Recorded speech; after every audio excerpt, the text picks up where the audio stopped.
You were told everything looks fine, no tear, no major damage, and yet your shoulder still hurts, so now you're wondering what they missed.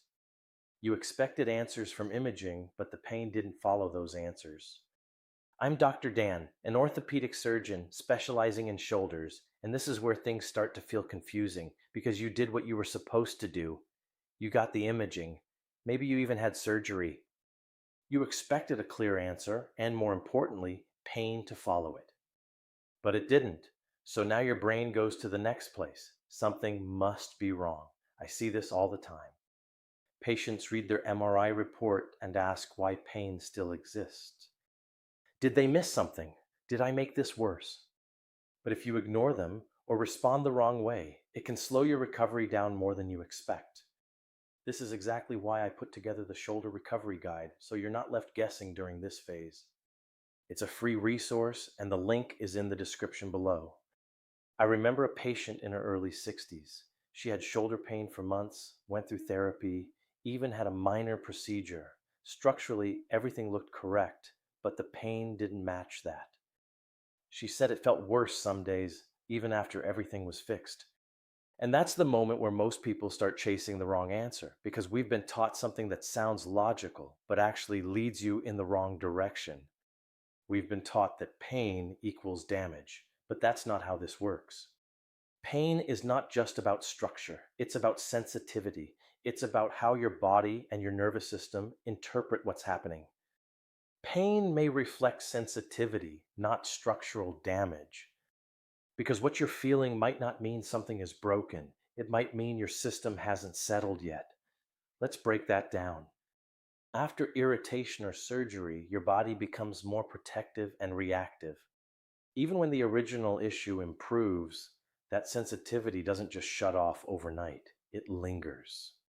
You can have all the right signs and still feel pain. Because now the issue isn't just structure, it's how your system is responding. Avoiding movement can quietly slow recovery over time. That's why clarity matters more than effort. If you misinterpret what your shoulder is telling you, you start making decisions that keep you stuck. Reacting to symptoms can keep you stuck in recovery. People either avoid movement or push too hard, but both come from the same misunderstanding. They're reacting to symptoms, not the system. One avoids movement, another pushes through pain aggressively. When we reframe that patient situation, not as damage, but sensitivity, everything changed. She stopped asking why it hurt and started asking what it responds to. That shift allowed us to rebuild consistency, not perfect days, but predictable patterns. Recovery is stability, not perfect, pain-free days. Pain lingering does not automatically mean something is still wrong structurally, especially when imaging supports that. Your shoulder may still be adapting and recalibrating movement patterns. And that takes time, but more importantly, it takes the right interpretation. Otherwise, you keep restarting the process. If pain equals damage in your mind, you'll keep pulling back. Let's make this practical. There are 3 signals to track instead of just asking if it hurts. Consistency, recovery window, and confidence guides real progress. If movements stay consistent, flares settle quickly, and confidence builds, you're moving in the right direction. Progress happens even when some pain is still present. Most people wait for pain to disappear before trusting progress, but trust has to come first. Pain reduction follows. Trust comes first, pain reduction follows after.